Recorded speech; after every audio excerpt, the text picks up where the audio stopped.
Africa దేశము నుండి Spain దేశానికి వెళ్ళుచున్నటువంటి ఓ ఫ్లైట్లో కొన్ని పెట్టెలు పెట్టబడి ఉన్నాయి. ఆ ఫ్లైట్ ఎగిరేటటువంటి సమయంలో ఒకదానిపై ఒకటి పెట్టబడి ఉండడం ద్వారా ఆ పెట్టెలు పడిపోయి ఒకదానితో ఒకటి ఉరుచుకుపోయి అందులో ఉన్న ఓ పెట్టె యొక్క తాళము ఊడిపోయింది. ఆ ఊడిపోయిన తాళము గల పెట్టెలో నుండి అనేకమైనటువంటి విష సర్పాలు బయటకు వచ్చాయి. అది చూచినటువంటి ఎయిర్ హోస్టెస్ వెంటనే ఆ పైలట్ దగ్గరికి పరిగెత్తుకొని పోయి ఆ విషయాన్ని కాస్త చెప్పింది. అంతా అరుపులతో నిండిపోయింది. అంతేకాకుండా అందులో నుండి వెళ్ళినటువంటి విషసర్పాలు ఓ ఇద్దరిని కాటువేయడం కూడా జరిగింది. ఏం చేయాలో అర్థం కావట్లేదు. ఆ ఫ్లైట్ అంతా కూడా భయంకరమైన అరుపులతో, కేకలతో, ఆర్తనాదాలతో నిండిపోయింది. ఆ సమయంలో ఆ పైలట్ కంట్రోలర్ రూమ్కు ఫోన్ చేశాడు. అక్కడున్నటువంటి పరిస్థితి అంతా కూడా వివరించాడు. అప్పుడు ఆ కంట్రోల్ రూమ్ నుండి వచ్చినటువంటి సందేశం ఏంటంటే, మీరు ఎంత ఎత్తులో ఉన్నారు అన్నప్పుడు 600 అడుగుల ఎత్తులో ఉన్నాం అని పైలట్ చెప్పాడు. అయితే ఆ కంట్రోల్ రూమ్ నుండి వచ్చినటువంటి మాట ఏంటంటే, మీరు ఇంకా పైకి వెళ్ళండి, ఇంకా ఎత్తులోకి వెళ్ళండి అని మళ్ళీ చెప్పారు. అలా చెప్పినప్పుడు ఆ పైలట్ మరి కాస్త ఎత్తులోనికి వెళ్ళి మళ్ళీ ఫోన్ చేశాడు. ఈ ఫ్లైట్లో అంతా గందరగోళంగా ఉందండి, ఆ సర్పాలు ఆడుతూ ఉన్నాయి అని మళ్ళీ చేసినప్పుడు, మీరు ఎంత ఎత్తు అడుగులో ఉన్నారు అన్నప్పుడు 900 అడుగుల ఎత్తులో ఉన్నాం అన్నప్పుడు, మీరు మరి కాస్త 1200 అడుగుల ఎత్తులోనికి వెళ్ళండి అని కంట్రోల్ రూమ్ నుండి చెప్పడం జరిగింది. ఆ సమయంలో ఆ పైలట్ మరి ఎత్తులోనికి తీసుకెళ్ళినప్పుడు ఆ సర్పాలన్నీ కూడా బిగుసుకుపోయాయి. ఎప్పుడైతే ఆ సర్పాలు బిగుసుకొని పోయాయో, ఆ బిగుసుకుపోయినటువంటి ఆ సర్పాలను చిన్నపిల్లలు కర్రలులాగా పట్టుకొని ఆడడం ప్రారంభించారు.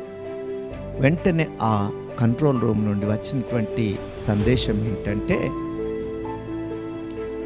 ఆ బిగుసుపోయినటువంటి ఆ సర్పాలన్నిటినీ కూడా ఆ పెట్టెలో పెట్టి దానికి తాళం వేసేయండి అని చెప్పారు. అప్పుడు ఆ సిబ్బంది అంతా కూడా వాటిని పట్టుకొని ఆ పెట్టెలో వేసేసి తాళం వేసి మళ్ళీ ప్రయాణాన్ని ప్రారంభించారు. ఆ భయంకరమైనటువంటి ఆ పరిస్థితుల మధ్యలో ఎత్తుకు ఎదిగినప్పుడు కాటు వేసే విషసర్పాలు,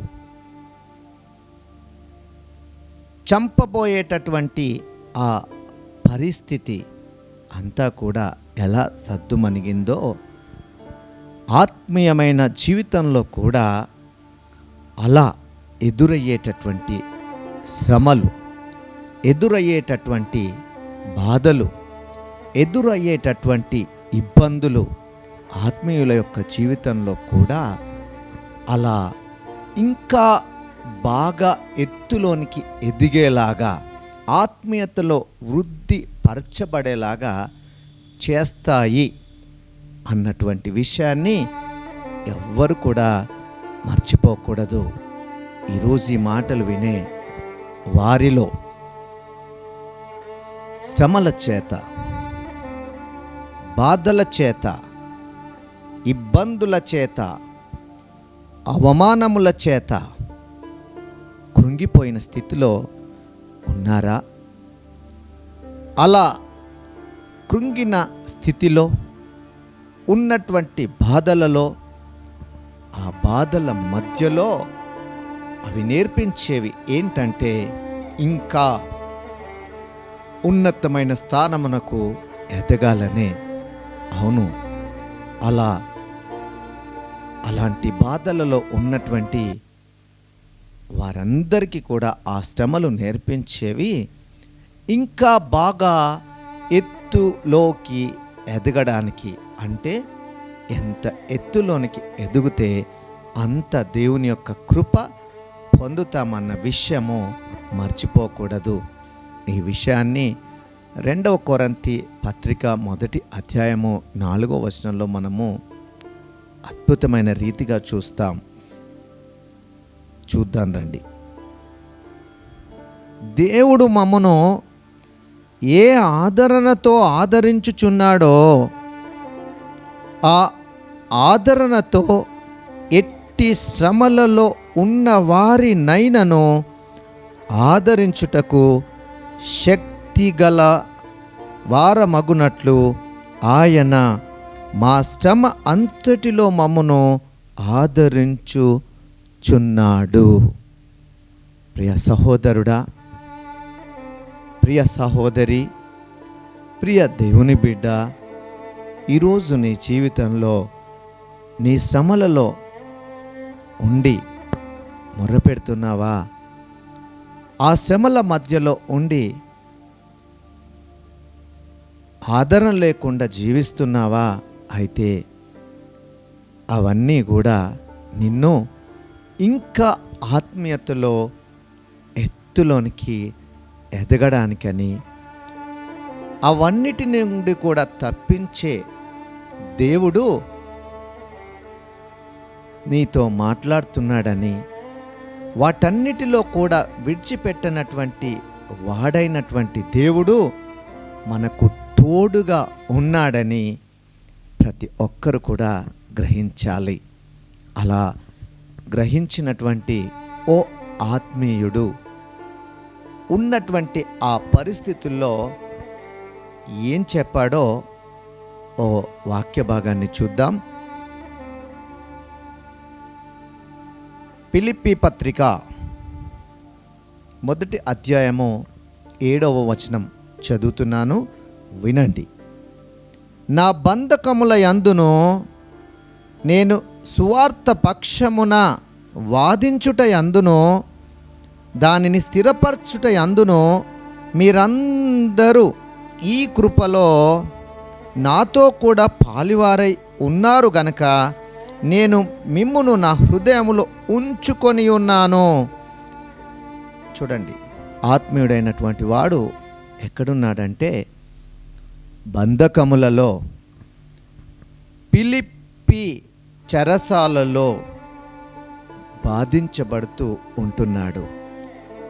భయంకరమైన ఆ శ్రమల మధ్యలో ఉన్నాడు. అలాంటి ఆ శ్రమల మధ్యలో ఉన్నటువంటి పౌలు ఏమంటున్నాడో ఇంకో మాట చూద్దాం. అదే పత్రిక 4వ అధ్యాయం 4వ వచనం. ఎల్లప్పుడూ ప్రభువునందు ఆనందించుడి, మరలా చెప్పుదును ఆనందించుడి. ఏమన్నాడు? బంధకాలలో ఉన్న, బాధలలో ఉన్న, శ్రమలలో ఉన్న ఆయాసకరమైన పరిస్థితులలో ఉన్న వాడు ఆనందించండి, మరలా చెప్పుదును ఆనందించండి.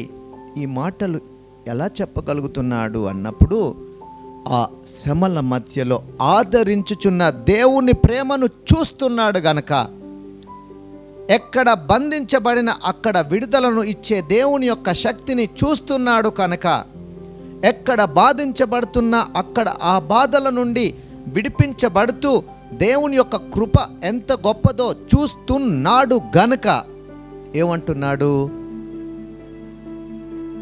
ఆనందించండి, మరలా చెప్పుదును ఆనందించండి. ఒక క్రైస్తవ జీవితంలో ఇంతకంటే ఎదుగుదల, ఇంతకంటే గొప్పతనం మరోటి ఉండదన్న విషయాన్ని మర్చిపోకండి. ఆ శ్రమల మధ్యలో ఆనందించడం, ఆ బాధల మధ్యలో ఆనందించడం, ఆ కష్టముల మధ్యలో ఆనందించడం ఎవరికి సాధ్యం అన్నప్పుడు ఆ శ్రమల మధ్యలో ఎదుగుతున్న ఆత్మీయుడైనటువంటి క్రైస్తవుడికి మాత్రమే అన్న విషయం మర్చిపోకూడదు.